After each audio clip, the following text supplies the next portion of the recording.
You know, Thursday. I'm here. It was my parents' 60th wedding anniversary yesterday. Married for 60 years, my mother's jaw is brilliant. She talks an awful lot.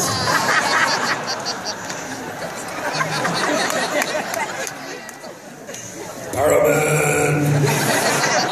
And it's Easter, obviously, and all my family are together having brunch right now. And I get this picture sent from the table. Actually, yesterday, my mother calls me, and she says, John, it was absolutely wonderful, the dinner. Thank you, because I paid for dinner and everything. You know, I pay for everything anyway. Said the dinner was wonderful, and the champagne arrived when we sat down at the dinner table, and Scott made us a lovely basket with Easter eggs in it, and 2 bottles of champagne, and it said, happy anniversary. And I was like, what? He made it? I said, yes. So I get a picture today that Scott, and I'll post it. Scott's arrived at the brunch with, she said he's arrived with my mom tweeting, he's arrived with a lovely cake with an Easter bunny and chocolate all over it. My husband's turned into goddamn Martha Stewart. He doesn't do any of that shit when I'm there. I get, honey, can you make me a drink? Yeah, make it yourself. Can you go to the supermarket? Where is it? So he's like becoming a total like housebody, which is good, but he is a crap cook. Totally. I mean, the only thing that I remember when we first started dating, I cook. I love to cook. I don't think I'm very good, but I love to cook. And Scott, what are you doing that for? Scott loves duck, right? So I cook him eating duck. And I do have a family cookbook that I've put together that, you know, we did for the family and I did for the fans and things. But, getting to the point, my, Scott, you know, when the first time he said to me, I want to cook dinner for you, I'm like, oh, this is awesome. He's tall, handsome, and you know, he can...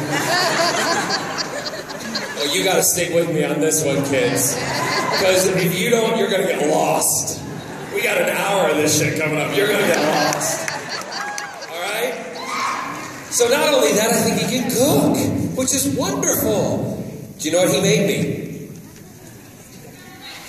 No, that would have been rich. Cook meat sandwich! He made me a bacon sandwich.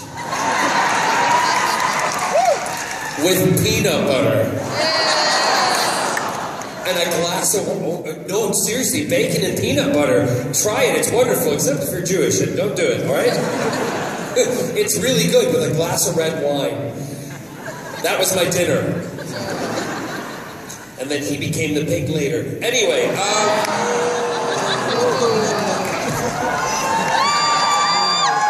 did that just fall out? Oh my God, they're going to be hard work for us today, honey, aren't they? Oh yeah, you're sweating already, aren't you? Just wait till I get to the really dirty stuff. I'm just going to watch you. What I usually like to do is I go right to questions because I think it's your time, your moment, and if I don't like you, you just sit your ass down then. Hey, hi honey. No, not you, her. How are you? No, you stay there, you're fine. But I grabbed your boobs yesterday, didn't I? She came into the photo op and she went, hi, can you touch my alpacas? Have you all seen my alpaca dance? I don't know what was wrong with me on that, but I was holding them and I thought, this is kind of fun.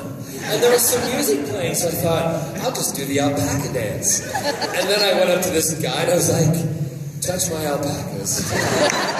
It's become a whole new euphemism. Women are coming up to me and saying, touch my alpacas. I'm like, honey, those have more fur on them than the stuffed animal. Oh my God, you better stop oohing and booing, all right? Show me your alpacas. No, you just need to go, show me your alpacas.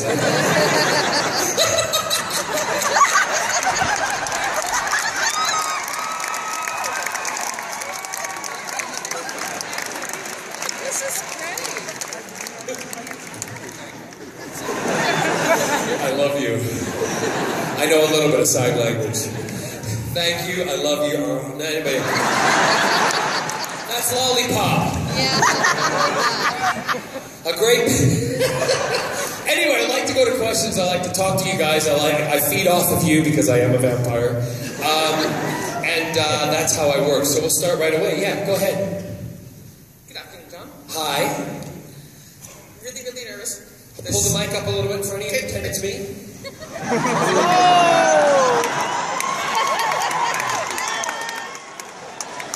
Oh my God. We won't just counsel. I'm actually here on behalf of somebody who is suffering from a little bit of social anxiety, who couldn't actually talk in front of this many people. Okay. Myself included. I'm kind of freaking out. There's a lot of people here. Well, you're talking an awful lot for someone who's got anxiety. You're cured, honey. I'm also Dr. Phil.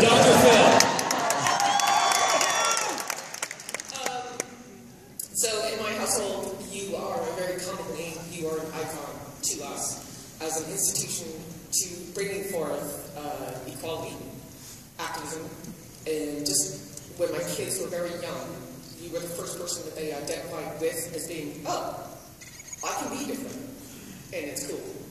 Not just cool, but... Well, they're not different, they're normal. Thank you.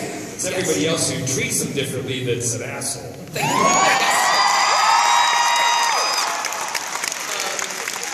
By the way, like I was saying, that's very uncommon in Canada, and you should be very, very proud of that. That's one thing.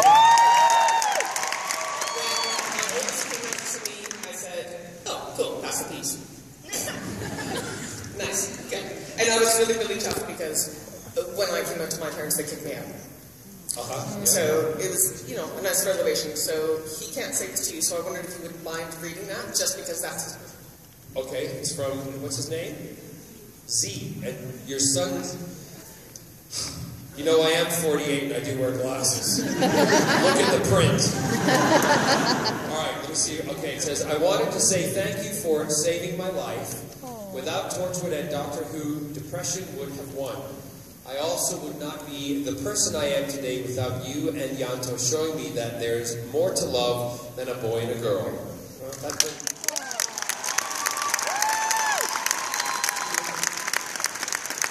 I cannot top that. I can't say any more than that is a brilliant young man. You're welcome. And, yeah, stand up and wave. There you go.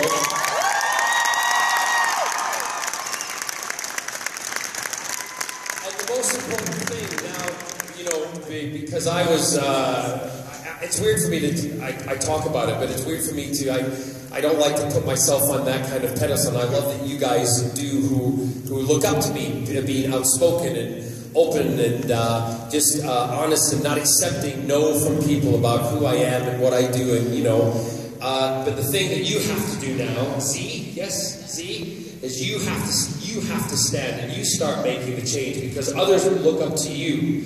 And that was the whole point when I decided that, you know, when I was in a producer's office and I was doing a TV show, the producer said to me, we don't want you to talk about Scott, we don't want you to talk about your life, we don't want you to do this. This is very early on in my career, and I was like, but I've never lied about who I am. How can I go back in the closet now when I've never been out? I've never been in it. You know, I've just always been who I am, but I've now kind of blossomed out.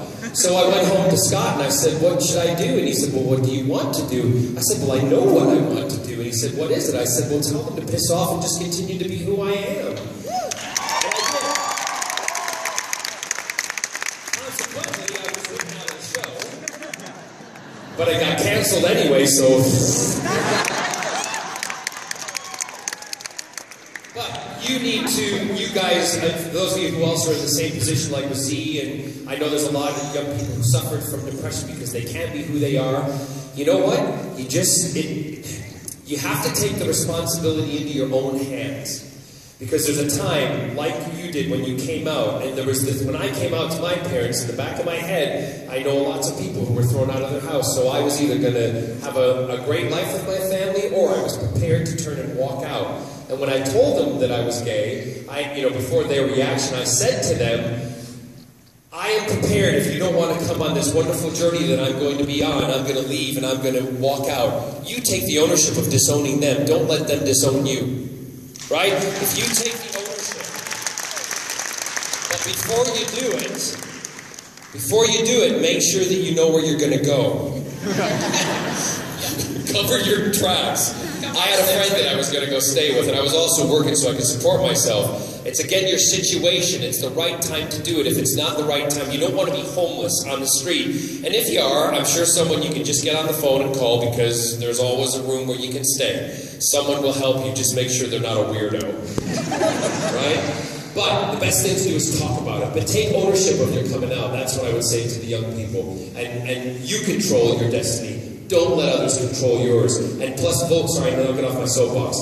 Then vote for the politicians who are like-minded like you. Don't let the politicians like are happening in America at the moment down south that are wanting to change the laws to suffice themselves in a small group of people. That sucks. I don't want you. You can have your religion. I don't want to take it away from you, but I don't want your religion to control my life.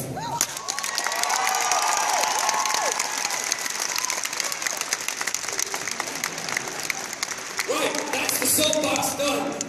I said it, and we're done. Thank you. Yes. Next lady. Big alpaca lady. Come on.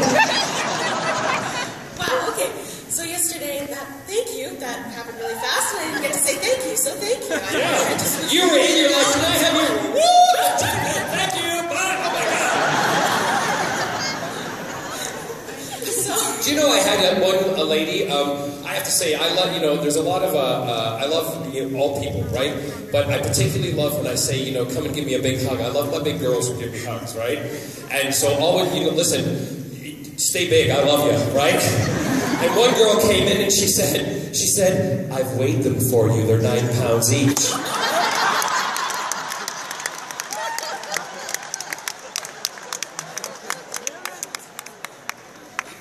I want to know how you did it. Honey, I'm just going to make us a carrot cake. 9 pounds. Oh, it's a lovely, soft, juicy one.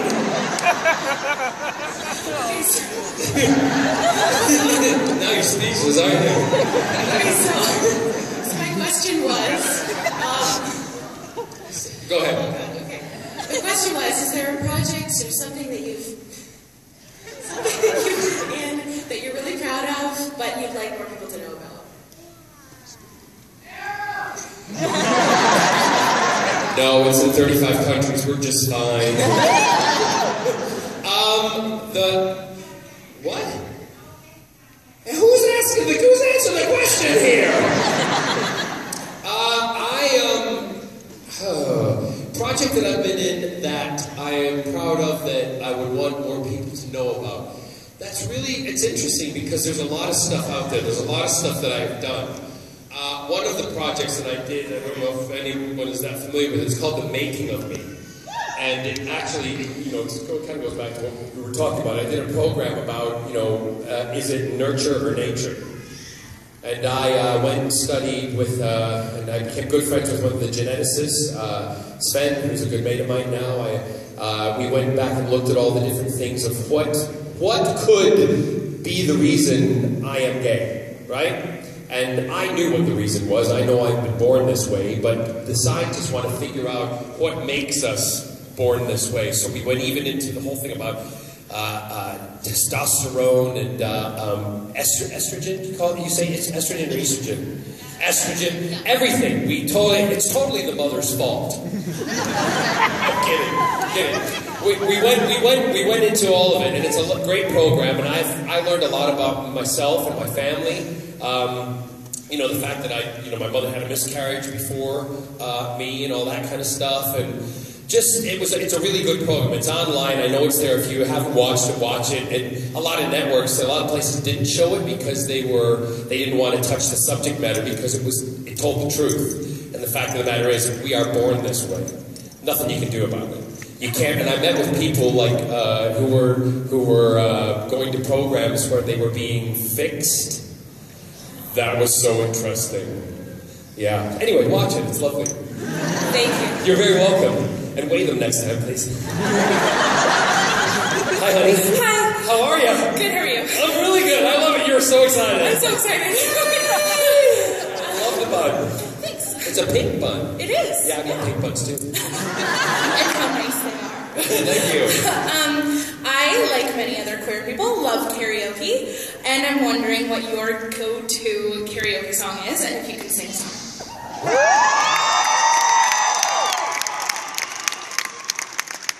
My go-to karaoke is not like a virgin. Not for a long, long time. My go-to karaoke song, thing with me, when I go to karaoke, people like who know me and they see me, like, oh, that's Barrowman. He's the karaoke. I've done it in Palm Springs. I go with my neighbor and his son, Holden, who, sorry, I'm digressing here. Holden didn't realize until like 2 years ago that I was Captain Jack Harkness. I've been their neighbor for 5 years, right? And I'm in the neighborhood nice. We've spent a lot of time, and I've just watched Holden grow up, and all of a sudden, he and his friends in junior high started getting into Doctor Who. And his dad's told me, you know, he's totally into Doctor Who, but he hasn't hit your episode yet. And literally, the day that they hit that episode, you know, his dads came and told me, they said he was watching the TV with his friends, empty child, right? Came on, and he's like that.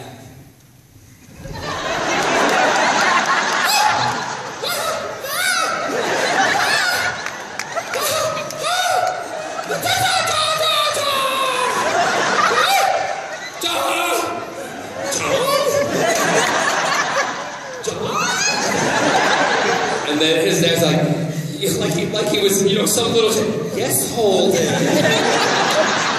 Neighbor John is Captain Jack. What? Ding, ding, ding, ding, ding, ding, ding, ding, ding, ding, ding, ding, ding. Answer the door. Hey, Holden, what's up?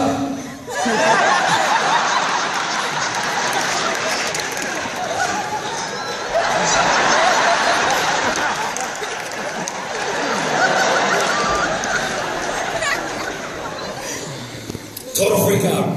And his friends in the background go. So what did I do for Halloween later that year? His dad rang me and said he wants to dress up as Captain Jack. I went, no problem. I got him a coat. A real one, right?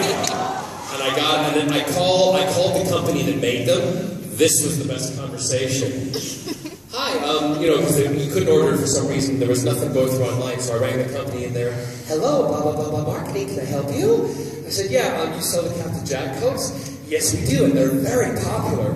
You know, the show Torchwood, Doctor Who, da-da-da. I said, yes, I'd like to order one, please. She went, okay, what's your name? I went, John Barrowman.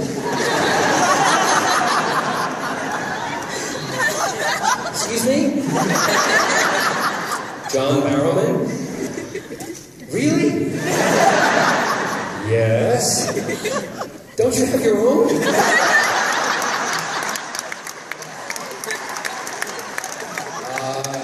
I do, but wouldn't you like to take my order? Oh my God, Captain Jack Harkness is ordering a coat!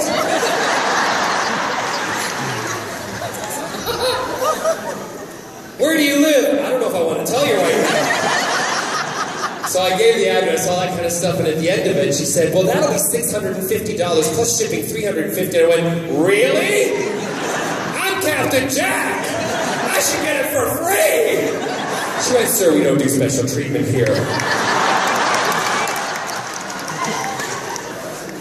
And for all we know, you could be telling a fib. I went, oh, I wish I had a camera phone right now. Anyway, so it arrived, and then I delivered it over to Holden, and his face when I gave it to him, by this time he was trying to act really cool. So he's like, it's great, great. And I'm like, are you excited? He's like, yeah. I said, well, great, go try it on. He went into his room, we're in the kitchen, and all I heard was,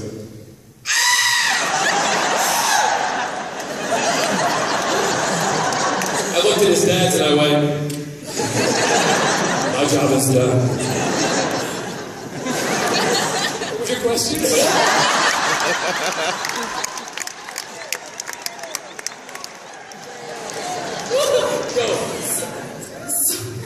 So originally it was, what's your favorite karaoke song? And oh yeah, typical karaoke song. My karaoke song is, when I go to karaoke, people expect me to sing. So Holden, they take me to karaoke, and they're like, John Barrowman. They expect me to get up and be like, I like to go up and suck.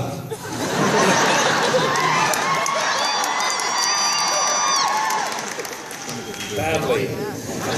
My go-to karaoke song, Scott and I, we sing, I'm a rhinestone cowboy,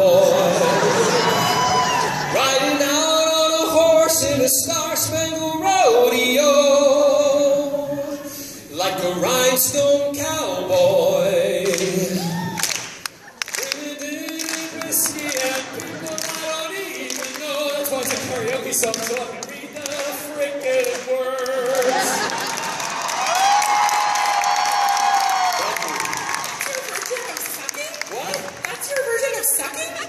That's what? No, I'm not going to do it sucking in front of you. Usually when I got a drink in my hand, I'm really good at sucking. Oh, she's had enough. She's like, I am perspiring from head to toe. Get the fresh bitch up here.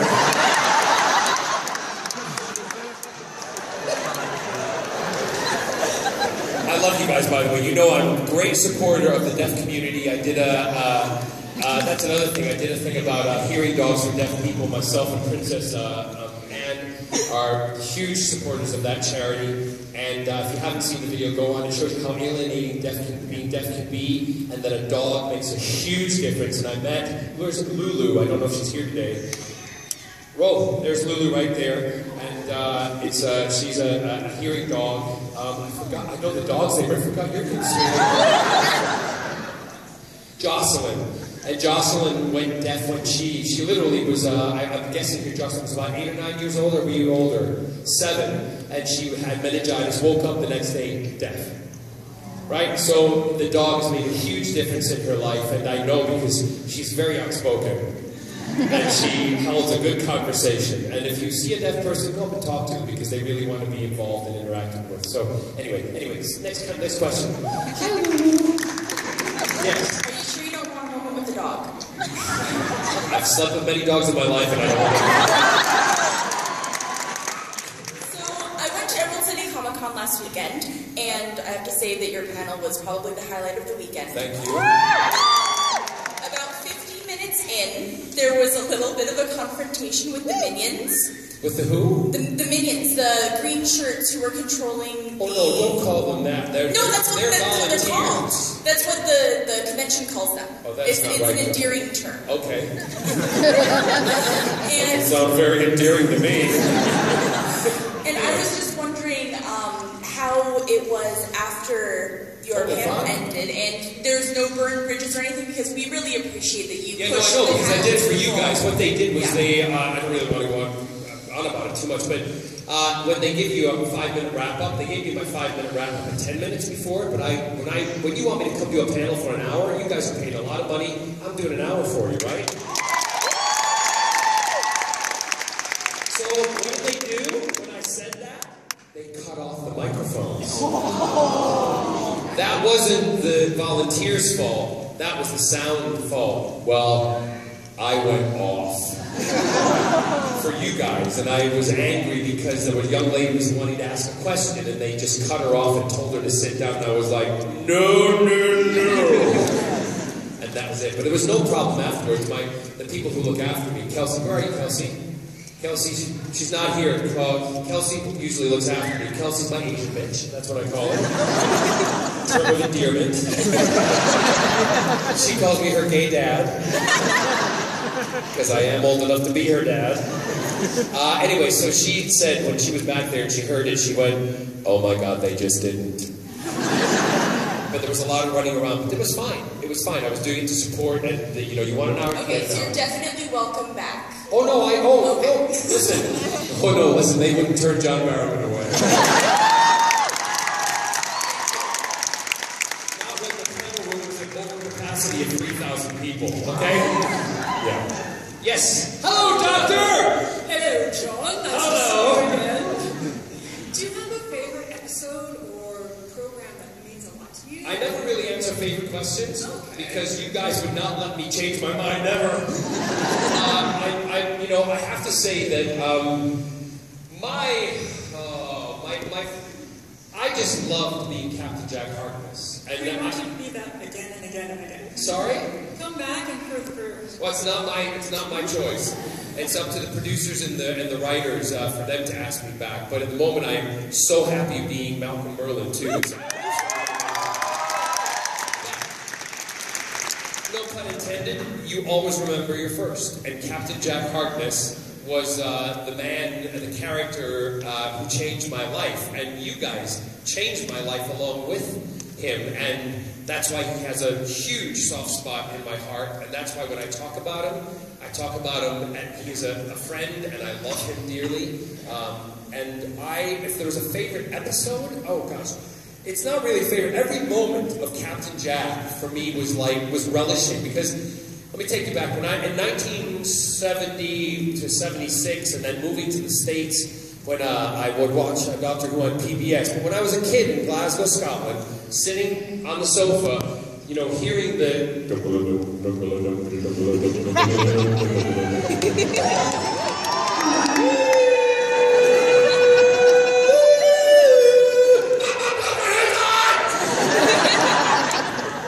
never did I think on the day that I would be walking down the street with my mother, as I'm walking past the storefront, and the Autons, who are shop dummies in the 70s, that my mother would have to hide me in her coat to get me to walk past the window with the dummies because of Doctor Who. Right? Little did I know that as a man, later on, you know, how many odd years later, I would be one of, and I say this because it happened, I was voted the #2, Rose Tyler #1, I was the #2 most popular in the world companion of Doctor Who.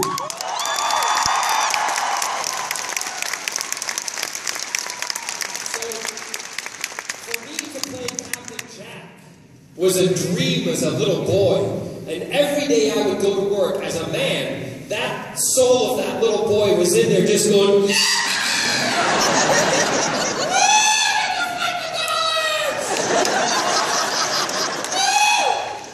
I never did that on set.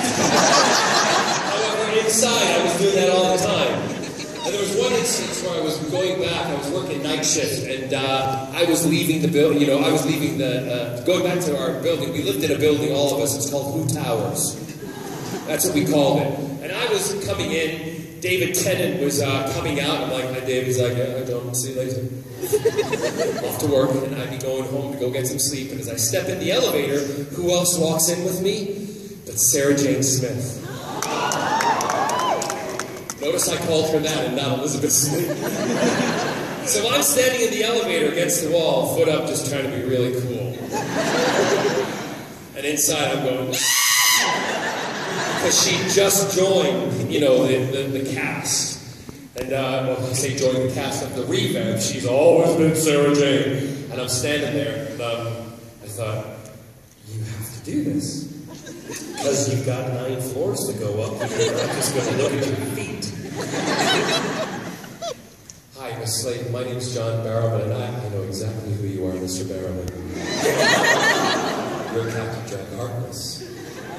Sarah Jane would like you, but she wouldn't like your gun. She'd have to fight you to get it off.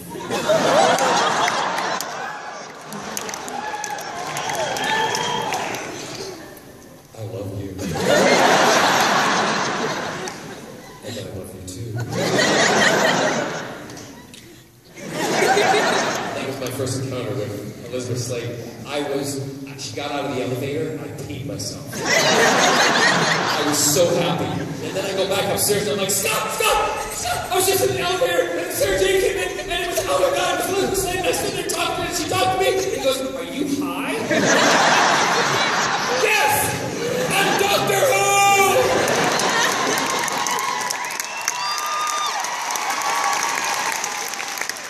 Yes. By the way, she was the mother of our ship, and she was, when she passed away, it was devastating to all of us. And I was in America filming Torchwood, and we literally stopped.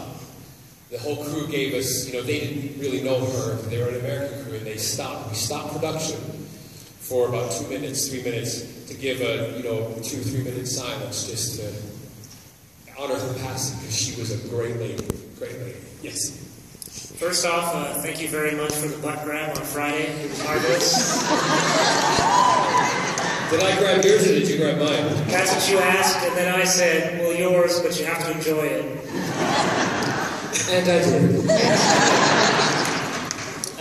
So originally I was a big fan of you as Captain Jack. You were my favorite Doctor Who character, but that's all I knew you as. I found out you were coming here, so I started looking you up and looking up panels, and then I became a big fan of you as a person, particularly your wonderful views on life and humans as tactile creatures and how we should all be kind to each other and wonderful. And my question is, that's a wonderful sentiment to have, but how do you maintain that kindness and energy when you're meeting hundreds and hundreds of people a day and grabbing alpacas left and right? How do you do that? Well, it's very easy. And I'm going to let you, this is how upfront I am with you guys, right? And how I love what I do. I'm lucky that, like I said, that little boy, every day I go to work, I cherish what I do, and I adore it, and I work very hard at what I do. My job, I love it. You've given me that job. You have made, I was saying in the green room to some of the other people, you know, because I know people are short with you, and I know people are jerks to you sometimes, right? And I'm a fanboy. You know, I watch the shows myself, so when I meet people, I'm literally, like I said, I'm gushing inside. I know how you feel, and I say it honestly. I have a nice car because of you. I have a lovely house because of you. No, I'm being blunt. You have changed my life. So why would I be a dickhead to you? Why? It's total honesty.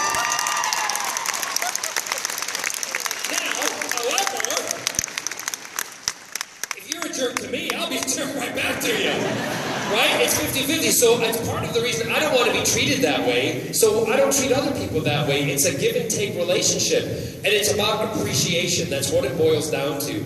And, you know, as much as I don't want to go too much about it, because it sounds like I'm being overzealous about it, but I do. I love my fans. I just do. That's the bottom line. That's why I behave the way I behave, and that's why I treat, you know, fans and everything like I do. So I hope that's the right answer. Yes, thank you. You're welcome. Hello. Hey, John. Hey. Hi. You've been such a huge inspiration to me as a gay man. I grew up with a really conservative family that was really into show tunes. Really? It's weird. Are you sure you didn't have another gay in the house? What we like to call a show queen closeted gay. I think sometimes, yeah. Oh, yeah, there you go. But you've just been a huge inspiration to me, and then when you landed on Doctor Who, I was like, oh my god, he's in everything I love. And, you know, you... How old are you?